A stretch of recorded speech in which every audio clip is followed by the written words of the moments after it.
हरे कृष्णा। भगवान श्री कृष्ण का अवतरण में हम दूसरा भाग पर वीडियो बनाए हैं। मथुरा इसलिए भी राजधानी बनी क्योंकि यदुओं का परिवार अत्यंत पवित्र था और वे जानते थे कि मथुरा ही ऐसा स्थान है जहाँ द्वारका के समान भगवान श्री कृष्ण का नित्य वास रहता है। एक बार सुरसेन के पुत्र वसुदेव देवकी को ब्याह कर अपनी नवपरिणीता पत्नी के साथ रथ पर चढ़कर अपने घर जा रहे थे। देवकी के पिता देवक ने प्रचुर दहेज दिया था क्योंकि वह अपनी पुत्री को अत्यधिक चाहता था। उसने सैकड़ों रथ दिए थे जो पूर्णतया स्वर्ण मंडित थे। उस समय उग्रसेन का पुत्र कंस अपनी बहन देवकी को प्रसन्न करने के लिए वसुदेव के रथ के घोड़ों की रास स्वेच्छा से अपने हाथ में लेकर हाँकने लगा था।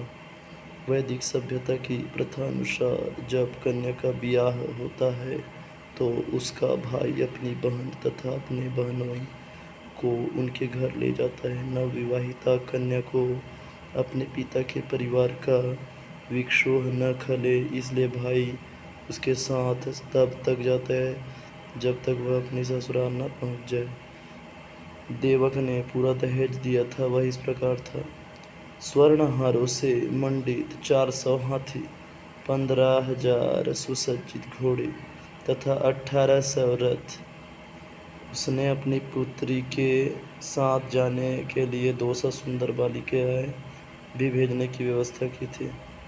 क्षत्रियों की विवाह प्रणाली जो भारत में अब भी प्रचलित होती है बताती है कि जब क्षत्रिय का विवाह हो तो दुल्हन के अतिरिक्त उसकी कुछ दर्जन तरुण सहेलियां भी राजा के घर जाएं। रानी की अनुचरियां दासी कहलाती हैं किंतु वास्तव में वे रानी की सहेलियों की तरह कार्य करती हैं।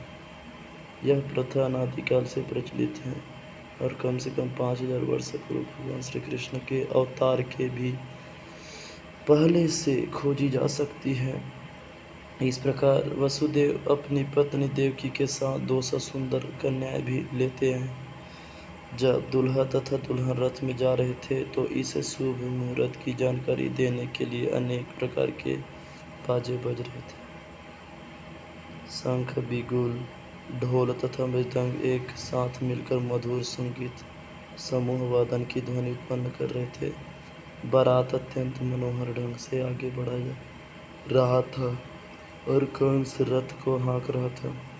तभी आकाश से अचानक एक आश्चर्यजनक ध्वनि गूंजी जिसने विशेष रूप से कंस को उद्बोधित किया: हे कंस, तुम कितने मूर्ख हो! तुम अपनी बहनी तथा बहनोई का रथ हाँक रहे हो किंतु तुम यही नहीं जानते कि तुम्हारी इसी बहन की 8वीं संतान तुम्हारा वध करेगी। कंस भोजवंशी उग्रसेन का पुत्र था। कहा जाता है कि कंस समस्त भोजवंशी राजाओं में से सर्वाधिक आसुरी था। आकाशवाणी सुनते ही उसने देवकी के केश पकड़ लिए और उसे अपनी तलवार से मारने वाला था। वसुदेव को कंस के इस दुर्व्यवहार पर आश्चर्य हुआ, अतः वे अपने इस क्रूर निर्लज्ज साले को शांत करने के उद्देश्य से अत्यंत तर्क तथा प्रमाण सहित इस प्रकार बोले: हे मेरे प्रिय साले कंस, तुम भोजवंश के सर्वाधिक प्रसिद्ध राजा हो और लोग तुम्हें महानतम योद्धा तथा पराक्रमी के रूप में जानते हैं।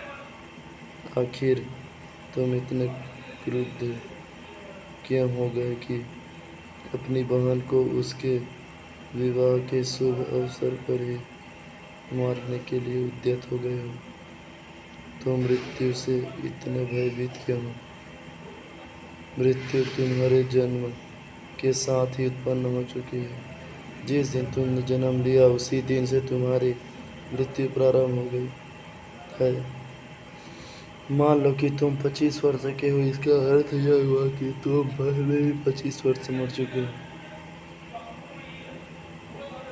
तुम हर पल हर क्षण मर रहे हो, तो फिर मृत्यु से इतना क्यों डर रहे हो?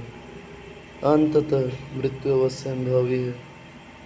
तुम चाहे आज मरो या 100 वर्ष बाद तुम मृत्यु से बच नहीं सकते। तुम्हें मृत्यु से इतना क्यों डरना चाहिए? वस्तुतः मृत्यु का अर्थ है इस वर्तमान शरीर का विनाश करना। विनाश जैसे ही यह वर्तमान शरीर कार्य करना बंद कर देता है और भौतिक विकृति के पंच तत्वों में मिल जाता है, तो शरीर के भीतर का आत्मा शरीर के वर्तमान कर्मों तथा उनके फल के अनुसार दूसरा शरीर ग्रहण करता है।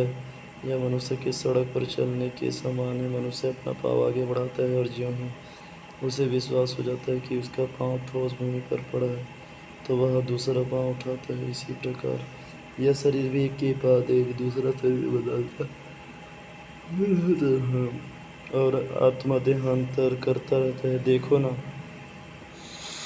कितनी सतर्कता से पौधों का कीड़ा एक टहनी से दूसरे टहनी में जाता है। इसी प्रकार जब उच्च अधिकारी यह निर्णय लेते हैं कि अगला शरीर कैसा हो, तो जीव अपना शरीर बदल देते हैं। जब तक जीव इस भौतिक संसार में बद्ध रहता है, तब तक उसे एक के बाद दूसरा भौतिक शरीर ग्रहण करना ही होगा।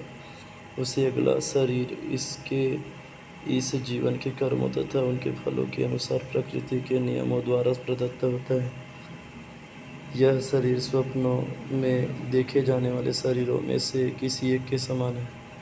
सोते समय स्वप्न में हम अपनी मानसिक सृष्टि के अनुसार अनेक शरीरों की रचना करते रहते हैं।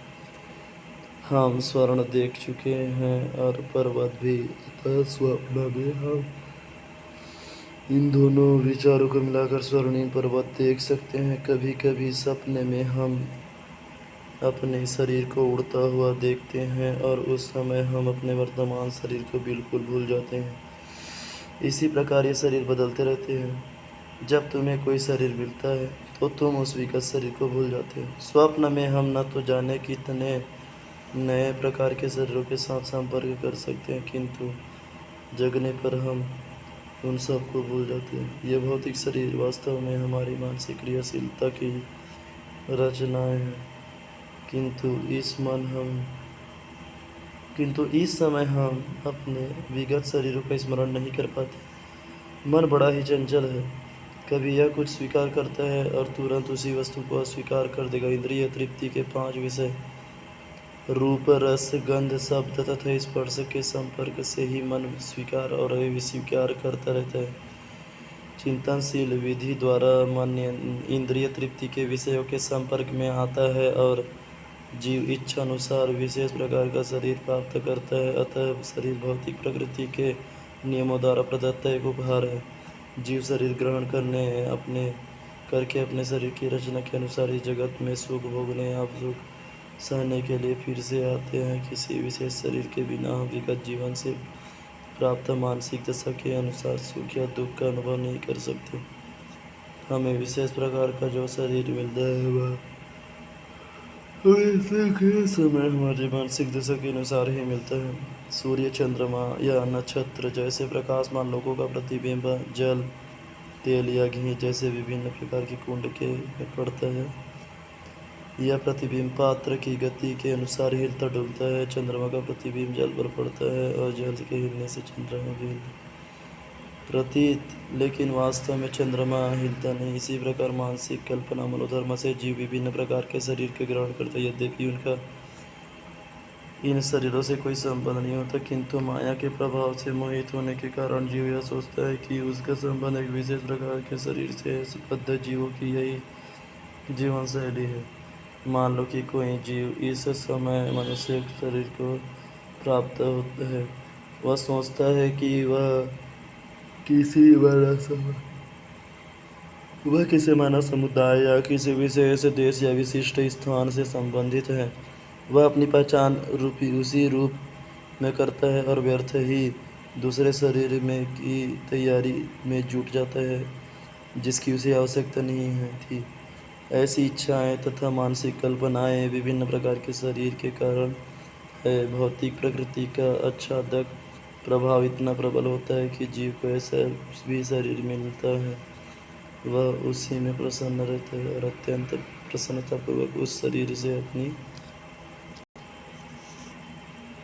पहचान करने लगता है। अतः मेरी प्रार्थना है कि तुम अपने मन तथा शरीर के आदेशों के से वशीभूत न हो जाओ। इस तरह वसुदेव ने कंस के से प्रार्थना की कि वह अपनी नवविवाहिता बहन से द्वेष न करे।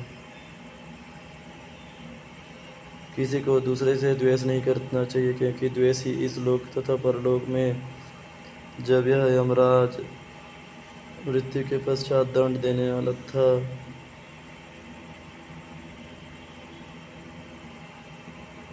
के समक्ष होगा, भय का कारण बनता है। वसुदेव ने देवकी की ओर से कंस से अनुनय विनय की कि वह उसकी छोटी बहन है। उन्होंने विवाह की शुभ घड़ी का स्मरण कराकर भी अनुरोध किया। छोटी बहन या भाई की रक्षा अपनी संतान की तरह की जाती है। वसुदेव ने तर्क किया, कुल मिलाकर स्थिति अत्यंत गंभीर है कि यदि तुम उसे मारते हो तो इससे तुम्हारे यश की हानि होगी। इस प्रकार वसुदेव ने सदुपदेश द्वारा इस तथा दार्शनिक तर्क वितर्क द्वारा कंस को शांत रहने का प्रयास किया, किंतु वह शांत नहीं हुआ, क्योंकि उसकी संगति असुरों से थी। अपनी आसुरी संगति के कारण राजसी उच्च कुल में जन्म लेकर भी वह असुर बना रहा। असुर कभी किसी सदुपयोग की परवाह नहीं करता। वह प्रतिबंध चोर की तरह होता है। भले ही कोई कितना ही नैतिक उपदेश क्यों न दे, उस पर कोई प्रभाव नहीं पड़ता। इस प्रकार जो लोग स्वभाव से आसुरी या नास्तिक होते हैं, वे मुश्किल से किसी सदुपदेश को ग्रहण करते हैं, चाहे उपदेश कितना भी प्रमाणिक क्यों न। देवता में अथवा असुर में यही अंतर है। जो लोग सदुपदेश ग्रहण करके उसके अनुसार जीवन बिताने का प्रयास करते हैं, वे देवता कहलाते हैं, और जो ऐसे सदुपदेश को ग्रहण करने के में अक्षम होते हैं, वे असुर कहलाते हैं। जब वसुदेव कंस को शांत करने में असफल रहे तो वे असमंजस में पड़ गए कि वे अपनी पत्नी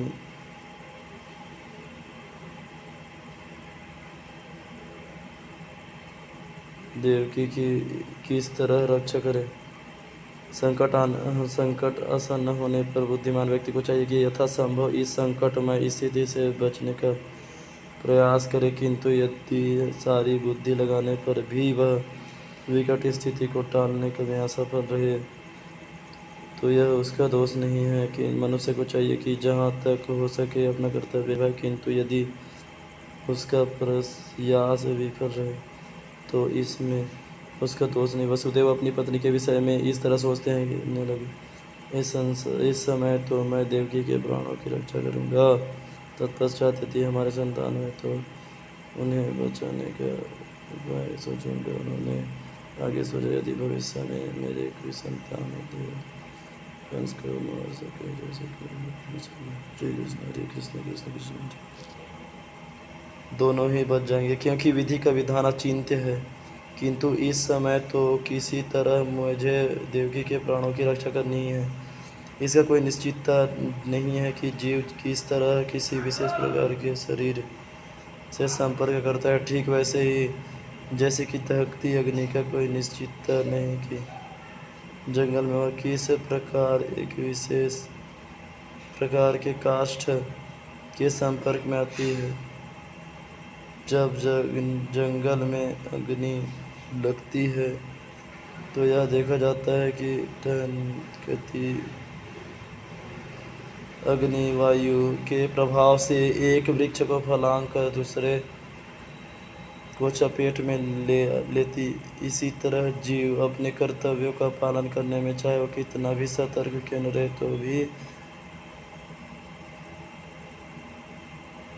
उसके लिए यह जान पाना अत्यंत कठिन होता है कि अगले जन्म में कैसे शरीर प्राप्त होने वाला है।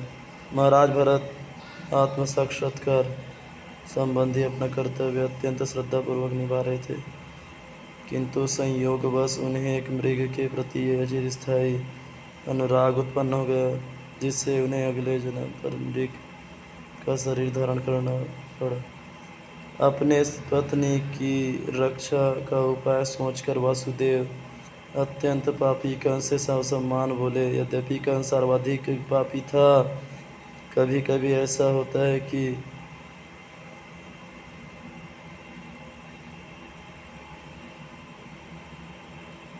तो अगले हम कल पढ़ेंगे। हरे कृष्ण कृष्ण कृष्ण हरे हरे, हरे राम राम राम हरे हरे।